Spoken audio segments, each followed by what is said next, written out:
Hello students, today we are going to talk about the module on caste, class and gender. Now, the learning objectives of this particular module is to examine the structure of Indian society through the structural categories of caste, class and gender, and also to understand the determining influence of caste, to elaborate the influence of class as a system, and to examine the intersecting inequalities of caste, class and gender. Now, if we were to elaborate the role of these three structural dimensions of Indian society, it would be clear that these three aspects, namely caste, class and gender, are pivots of all social relations that India has witnessed and which interact and overlap to create the complexities of lived realities in our country. These stratificatory axes emerge as the most foundational aspects that organize our Indian society.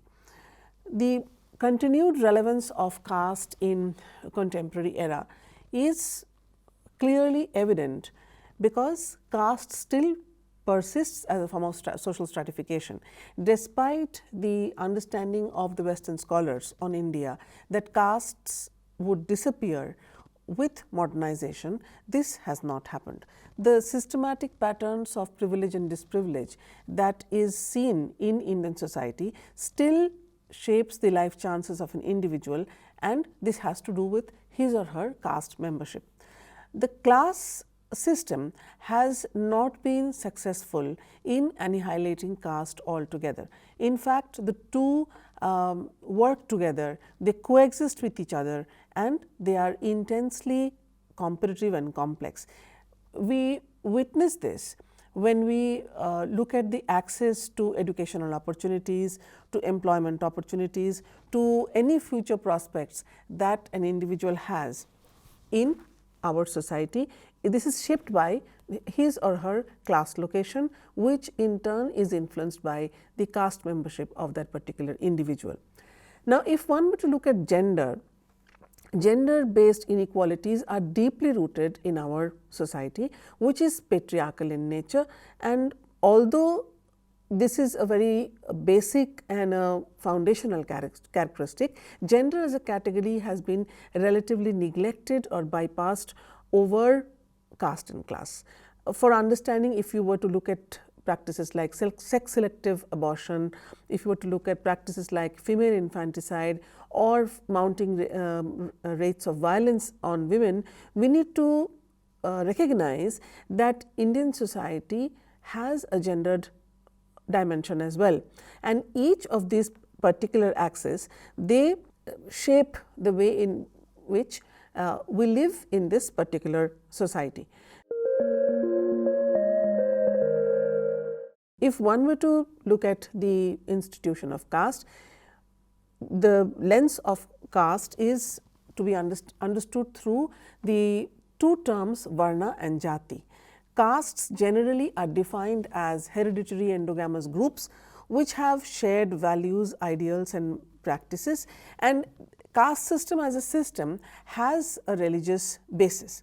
Now, caste can be understood through the phenomena of two frequently used terms, namely Varna and Jati. While Varna is the textual understanding of caste, the textual view of caste, Jati is the practical view of caste, the practice of caste in everyday life. So, Varna refers to the pan-Indian hierarchical structure. It also has a racial theory which underlies our understanding of Varna, in the sense that people are structured on the basis of their color of their skin, on the basis of their features, etc. And Varna also corresponds to a fourfold division of Indian society into three twice born castes, namely Brahmin, Kshatriya and Vaishya, and the fourth, which is the lowest, namely the Shudra caste. Now, Jatis occupy a different domain, namely we get a sense of the Jatis when we undertake a field view of caste. Jatis are basically occupational categories which refer to subcastes or sub-subcastes, and these are categories which are empirically observable. Unlike the Varna category, the Jatis are empirically observable. They are specific to a region, they are generally numerous, and Jati is the operative dimension of caste. Now, another difference between the Varna and the Jati is that while the fourth Varna, namely the Shudras, are excluded from the structuring of the caste system, they are included in different Jati level organizations. Now, in order to understand the determining influence of caste, we have to say, or we have to take note of the fact that capitalism has adjusted itself with a pre-capitalist institution like caste, and in the field of modern education, urbanization, industrialization, it has not annihilated it. Similarly, caste loyalties, as we see, become very important in political mobilizations, and they act as ways of mobilizing support around particular caste groups. Now, there is a distinctive dimension to this, that political leaders often used their caste based affiliations to mobilize support from their own brethren. The rise of parties like the Bahujan Samaj Party is emblematic of this drive for political mobilization amongst the lower caste groups. On the other hand, opposition against caste based reservation and quotas still persist in the field of education and employment, but caste groups have managed to influence a new kind of a political consciousness amongst the people as lower castes try to claim and gain power in this changing opportunity structures. If one were to look at the marriage advertisements today in the daily newspapers, one would see the persistence of caste and its norms like endogamy. Caste based violence against members of the lower castes for crossing the caste boundaries is another example of showing how caste works in Indian society. Now, if you look at the middle order castes, there is a considerable loosening of the association between caste and occupation, but if you look at certain lower order castes, there is caste clustering, and caste clustering is still very important. There are intense contestation between landowning peasant castes as well as the lower landless Dalit laborers we see in the countryside. Also, this cleavage between castes is the highest, it is the deepest between the Savarnas and the Avarnas, namely the non-Dalits and the Dalits in the political, cultural, social and economic arena. Now, let me come to class. Class as a system has an economic basis, and it also has traditionally ascribed status differences in non-modern locale, but primarily class as a category, a sociological category, is distinguished on the basis of antagonism between bourgeois and the proletariat classes according to the Marxist perspective.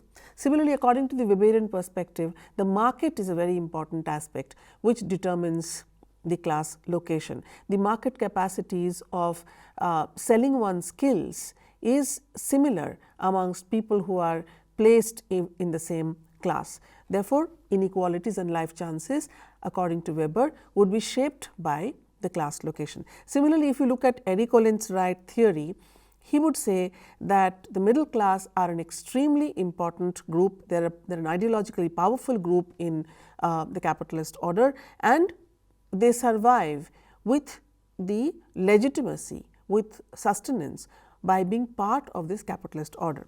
So, therefore, there are these different perspectives which show that social class is an indispensable axis of social stratification.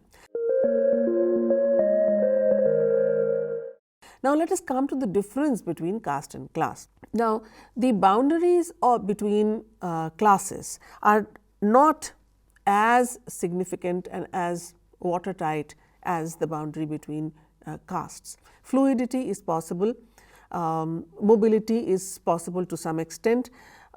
The caste system again is said to have a divine origin, whereas class is considered to be more secular.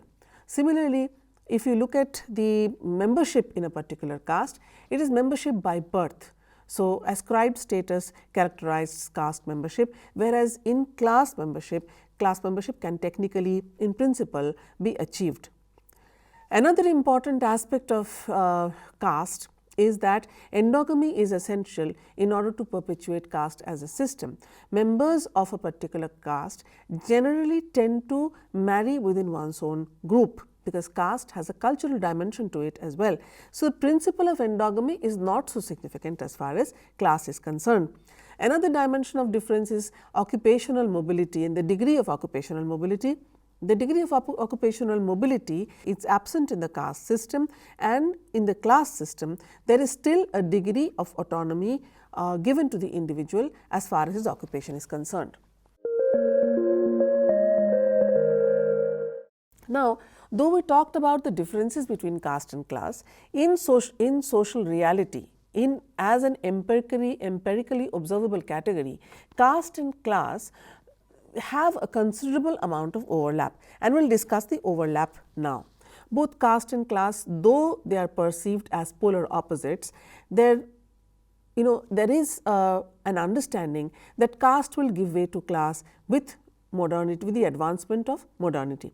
Now, this perception of a dichotomous view of both caste and class, according to the Western scholarship, is not considered as suitable in the Indian context. If we were to look at the Indian middle classes consists of members of both upper and lower caste groups, but the proportion of the upper castes is definitely higher than the lower castes. Similarly, members of the upper castes and upper find preferences because of their cultural and material advantages like white collar occupation, income, membership of certain networks, etc. Lower caste members who are part of the middle class, they have certain disadvantages and they find it difficult to move up the social ladder.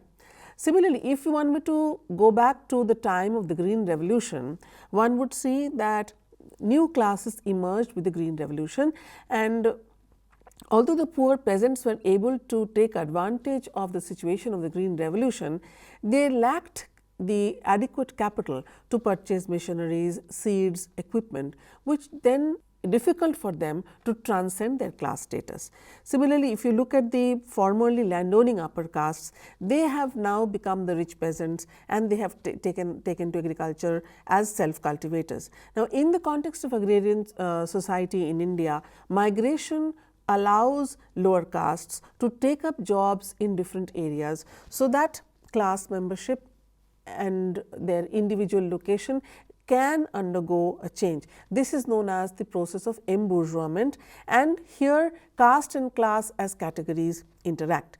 Now, in another situation, a caste may resemble a class and a power block, and yet it remains a caste. Now, this caste and class power nexus needs to be investigated, needs to be noted as a dynamic dimension of the various aspects of Indian social order.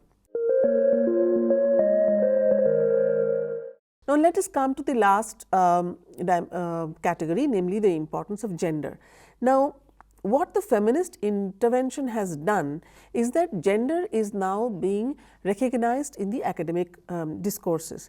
Now, the overarching context in which gender emerges as a form, as a repressive tool, is the patriarchal society, which is deeply sort of disdainful of the role of women. The influence of gender, wherein I would like to draw on the works of V. Gita, who says that the notions of patriarchy is identified by the subordination of women and the role of institutions in particular contexts, which remain under masculine control.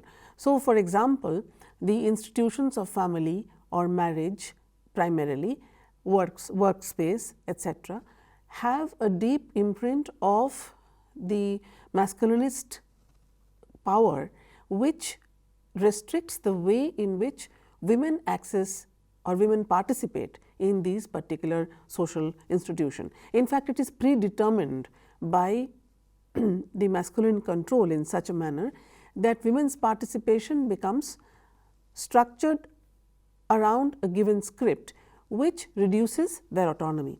Now, women's subordinate status is also accorded due to the lack of control over resources like land, like labor, etc.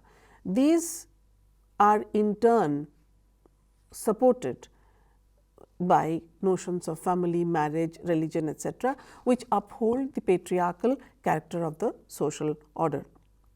Now, Uma Chakravarti would say in her work Gendering Caste through a Feminist Lens, published in 2013, that there is a need for an integrated and an intersectional approach to understand the role of gender in society, because it is rather multi-layered and complex. The social reality is not as evident as it may appear to be. The complexities of the lived experiences of women in particular castes and the nature of disadvantages and atrocities that they experience cannot be only understood as through a caste lens. Therefore, the critical feminist intervention that Uma Chakravarti advocates would try to see caste as a core dimension of investigation of Indian social structure, but also take into consideration gender, the way in which gender is interwoven, it is lived, the way in which it is intertwined, and therefore enables us to make sense of the role of gender in society.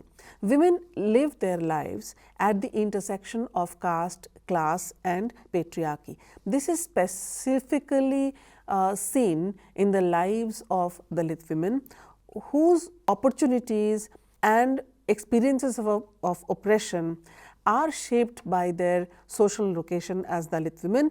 They experience power on a day-to-day basis, and they are subordinated by the patriarchal structure of their male counterparts, or even women in upper classes who may have social power, may have resources, economic resources by virtue of their caste and class location, but they are able to oppress the Dalit women because of their position, lowly position. The caste-based patriarchal order emerged with the growth of agrarian society, and it was in these agrarian societies that the control of women was first achieved by the upper caste groups through the practice of endogamy. Maintaining the purity of women was a very, very important aspect in maintaining the purity of caste group as well. And therefore, most of the time when women transgress these positions, they experience violence of a very high order. For example, if you look at the honor killings that persist in particular parts of UP, Haryana, etc., is because women and men have transgressed their caste-based boundaries and have made a choice which is violative of the social order buttressed by caste norms. The state also aids in acting as an accessory to this oppression rather than redeeming the lower caste women from this oppression, because the experience of violence is often erased by the casteist state apparatus. Upper caste perpetrators are acquitted on the pretext that they cannot violate the caste norms, especially regarding sexual relationships. They cannot violate the sexual relationships, whereas this allows the exercise of caste privilege on the bodies of Dalit women. The notion of the concept of honor then becomes a link between the behavior of the individual woman and the idealized norms of the community. Therefore, intercaste marriages are often tabooed under the institutional norms of endogamy. and because it amounts to be a transgression. The other point that I want to make here is how Dalit women are trying to organize themselves. They are trying to talk differently because they want to escape Dalit patriarchy. There have been emergence of several organizations like Shramik Mukti Sangatana and others during 1970s and the 1980s who have called for a reinvention of revolution. These organizations have accorded Dalit women a more extensive form of representation than the tokenism which is seen in mainstream discourse. The tendency of the upper caste woman and the upper class women to co-opt the voices of Dalit women have also been intensely problematic. Therefore, Dalit women have always had to exercise alertness and a kind of attempt to mobilize against upper caste women and against the Dalit men in order to make a mark in not only academic discourse, but also political discourse. Otherwise, they would be relegated to the margins of both academic discourse as well as social life. Therefore, Sharmila Rege advocates that we should develop, that there should be a need to develop an epistemological standpoint in order to assess the mobilization of Dalit women. Dalit women talk differently. This talking differently will foreground the identity of the Dalit women, wherein the lived experiences of the Dalit women would become a tool through which they mobilize against both the upper caste people, both men and women, and also Dalit men. Let me come to the conclusion of this particular module, where we will recount some of the main points that we dealt with. Now, in this particular module, we have seen how caste, class and gender act as axis of social stratification in order to develop a critical understanding of the structure of Indian society. Since the categories of Varna and Jati may be used synonymously, but there exist important differences between these categories of Varna and Jati, while one being ideologically shaped by the racial theory of caste, the other being referring to the more operative principles of Indian society. If one were to look at class structure, one would see how the caste and class, despite several differences, they overlap, and the Indian middle class seems to be an example of how caste and class overlaps are accommodated. Gender again is an essential determinant of the inequalities encountered in Indian society, and in the context of gender we discussed specifically the example of Dalit women, because the lives of Dalit women embody and reflect the intersection of inequalities that we see in terms of caste, class and gender.